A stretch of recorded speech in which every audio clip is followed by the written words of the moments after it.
আবিদ ভাইকে বলেন আমার মতো প্রমাণ দিতে। 10 জন পুলিং এজেন্টের মধ্যে 6 জনই ছাত্র দলের, বাকি কাউকে ঢুকতে দেওয়া হয় নাই। সে হচ্ছে ব্যালট বক্সে ব্যালট দিচ্ছে, এটা ধরা খাওয়ার পরে তাকে সেখান থেকে অব্যাহতি দেওয়া হয়েছে, সম্ভবত চাকরি থেকে অব্যাহতি দেওয়ার কথা। ওনারা নাকি ক্যামেরা অন করে সবগুলো ব্যালট পেপার আবার চেক করে, কোনো যাতে চিহ্ন পায় নাই। তাহলে কাকে লুকানোর জন্য এটা করা হচ্ছে? এর আগে চারুকলার ঘটনায় আপনারা দেখেছিলেন, সিসিটিভি ফুটেজ পর্যন্ত দেয় নাই, তদন্ত কমিটি করেছে, বলে যে ফুটেজ নষ্ট, ফুটেজ পাওয়া যায় নাই। আবিদ ভাইদের এই প্ল্যানটা নস্যাৎ হওয়ার আশঙ্কায় সম্ভবত তাদেরকে প্রশাসন হেল্প করছে এবং সিসিটিভি ফুটেজ দিচ্ছে না। একটা ক্যামেরা থেকে ফুটেজ বের করতে কতক্ষণ লাগে?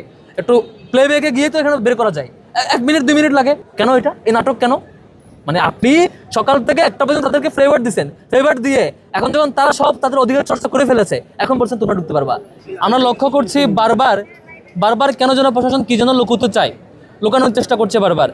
সকালবেলা দেখেছি সকাল 8টা থেকে 10:30 পর্যন্ত ইউল্যাব যে সেন্টার, সেই ভোটিং সেন্টারে কোনো ধরনের সাংবাদিককে ঢুকতে দেওয়া হয় নাই এবং কোনো ধরনের অবজারভারকে ঢুকতে দেওয়া হয় নাই।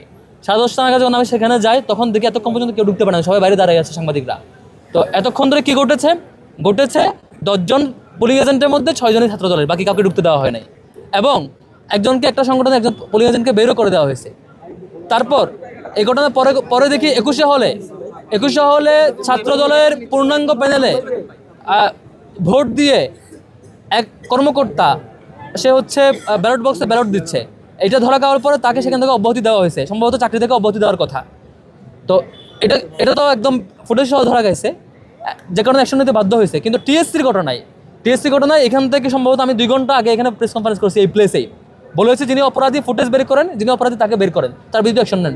হয় মেয়েটা অপরাধী, নয় স্টাফ অপরাধী, কর্মকর্তা অপরাধী, যে কোনো একজন অপরাধী। কারণ 21শে হলের যে ক্রাইম, 21শে হলে যে ছাত্রদল কর্তৃক তারপন্থী দল বিএনপিপন্থী স্টাফদের নিয়ে পুরো ভোট দেওয়ার যে চক্র, সে অপরাধ চক্রকে থামানোর জন্য, লুকানোর জন্য এখানে একটা নাটক মঞ্চস্থ করা হয়েছিল। এই নাটকের ক্রীড়ক হয় কর্মকর্তা অথবা শিক্ষার্থী। কেন? শিক্ষকরা বলছেন তাদের কাছে সিসিটিভি ফুটেজ আছে যে তিনি ব্যালট পেপার নেওয়ার পরে সেখানে বুথে ঢুকেছেন, ঢোকার পরে প্রায় 1 মিনিট খানেক সময় বুথের ভিতরে ছিল, তারপর সেখান থেকে বের হয়ে দেখাচ্ছেন যে এখানে ক্রস চেক দেওয়া, যে 2টা নামে। তারপরে শিক্ষকরা সেই সন্দেহ দূরীকরণের জন্য সেটি দিয়ে তাকে এক্সচেঞ্জ করে দেয় এবং ওনারা নাকি ক্যামেরা অন করে সবগুলো ব্যালট পেপার আবার চেক করে, কোনো যাতে চিহ্ন পায় নাই। তাহলে এই ব্যালট পেপার দাগ দিল কে?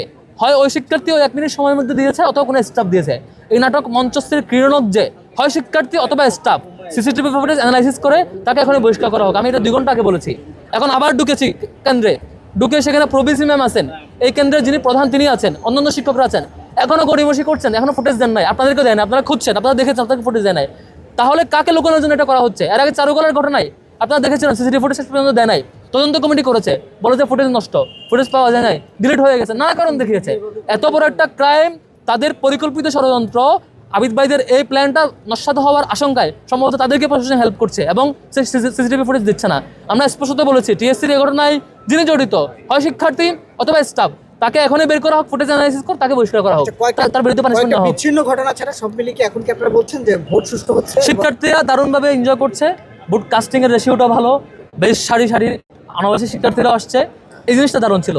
কিন্তু ছাত্র দলের সাথে বা এই প্যানেলের সাথে শিক্ষকদের একটা ওতপ্রোত সম্পর্ক এবং ওখানে কর্মকর্তাদের ওতপ্রোত সম্পর্ক লক্ষ্য করছি, যেটি অনেকগুলো আচরণ লক্ষ্য করেছি। এবং আবার অপরাধ লুকানোর যে অপচেষ্টা, এটা খুবই দুঃখজনক। আমরা বলেছি ভাই টিএসসিতে ঘটনা ঘটছে, অভিযোগ দিচ্ছেন, ফুটেজ বের করেন, ফুটেজ আপলোড দেন, কেমন ছিল সেটা আপলোড দিয়ে অপরাধীকে শাস্তি দেন। এখন 3-4 ঘন্টা হয়ে গেছে, সেটা ঘটনা 11টার দিকে, এখন 3টা বাজে, আপনি ফুটেজ দেন না কেন? এখনো অভিযোগ আসছে 1টার দিকে, 1টার পরে 2টা বাজে, 1:30টার আগে, 1:20 বা 15 আমি এখানে এসে আপনাদেরকে অভিযোগ দিয়ে গেছি যেটা ফুটেজ বের করা হোক। এখন বাজে 3টা, এখন ফুটেজ কেন আসে নাই? একটা ক্যামেরা থেকে ফুটেজ বের করতে কতক্ষণ লাগে? একটু প্লে ব্যাকে গিয়ে তো এখানে বের করা যায়, 1 মিনিট 2 মিনিট লাগে, এখন আসে নাই কেন? নিশ্চয় এটা কাউকে লুকানোর জন্য, কোনো অপরাধী চক্রকে লুকানোর জন্য, এই দুষ্ট চক্রকে হেল্প করার জন্য প্রশাসন এটি করছে। ফরহাদ, আপনারা অভিযোগ করছেন, একই অভিযোগ আপনাদের বিরুদ্ধে। কি অভিযোগ আমাদের বিরুদ্ধে? বলছেন আপনারা নাকি বিশ্ববিদ্যালয় কোথায় হয়েছে? এখানে একটু আগে কথা বলেছেন, তিনি বলেছেন আবিদ ভাইকে বলেন আমার মতো প্রমাণ দিতে যে হ্যাঁ বিশ্ববিদ্যালয়ের প্রশাসন নাকি আপনাদের প্রতি পক্ষপাতিত্ব করছে। হ্যাঁ, আমরা সেটা সকাল থেকে দেখেছি কেমন পক্ষপাতিত্ব। যেখানে ইউলেবে অন্য সংগঠনের প্রতিনিধিকে বের করে দেওয়া হয়েছে, পোলিং এজেন্টকে, এবং 6 জনের মধ্যে 10 জনের মধ্যে 6 জনই তাদের দলের, এবং কোনো মিডিয়া ঢুকতে দেওয়া হয় না। কি করেছে সেখানে মিডিয়া ঢুকতে দেওয়া হয় নাই, অবজারভার ঢুকতে দেওয়া হয় নাই। এবং আবিদ ভাই, একটা পর্যন্ত নিয়ম ছিল কোনো প্রার্থী ঢুকতে পারবে না। আবিদ ভাই যখন সকাল 7টা থেকে শুরু করছে আল্লাহর রহমতে, 7:30 বাজে ঢুকছে হচ্ছে ক্লাবে, বিশ্ববিদ্যালয় ক্লাবে 7:30 আপনি রিপোর্টিং দেখবেন 7:30 থেকে শুরু করছে আবিদ ভাইয়ের যাত্রা প্রত্যেকটা সেন্টারে ঢোকা। তখন পর্যন্ত নিয়ম ছিল, আমি আমাদের নির্বাচন কমিশনারকে ফোন দিয়েছি, চিফ রিটার্নিং অফিসারকে, ঢোকা যাবে বলেছে না ঢোকা যাবে না, কোনো প্রার্থী দিতে পারবে না। আবিদ ভাই টিএসসি ঢুকতেন বারবার, টিএসসি রিপোর্ট পেলাম 15 মিনিটে 15 মিনিটে হচ্ছে 7 বার ঢুকছে। আর হচ্ছে ইউনিভার্সিটি ক্লাবে এখন পর্যন্ত 10-12 বার ঢুকছে, তিনি বারবার ঢুকছেন, বেশ ভালোভাবে ঢুকছেন। হঠাৎ দেড়টার পরে ইউনিভার্সিটি প্রশাসন বলছে যে এখন বিপিজিএসএসি প্রার্থীরা ঢুকতে পারবে। কেন এটা, এই নাটক কেন? মানে আপনি সকাল থেকে একটা পর্যন্ত তাদেরকে ফ্লেভার দিচ্ছেন, ফ্লেভার দিয়ে এখন যখন তারা সব তাদের অধিকার চর্চা করে ফেলেছে, এখন বলছেন তোমরা ঢুকতে পারবা। এবার বারবার এটি করছে। টিএসসি ঘটনা যখন তাদের 21 সালের ঘটনা তথ্য লুকাইতে না পারে বহিষ্কার করতে বাধ্য হয়েছে, কিন্তু ছাত্রদলের বিরুদ্ধে কোনো বক্তব্য নাই। তারা এটা কেন করেছে? আর রুকিয়া হলের ঘটনা যখন এটি তথ্য বের হবে, সিসিটিভি ফুটেজ আপনাদেরকে দিচ্ছে না।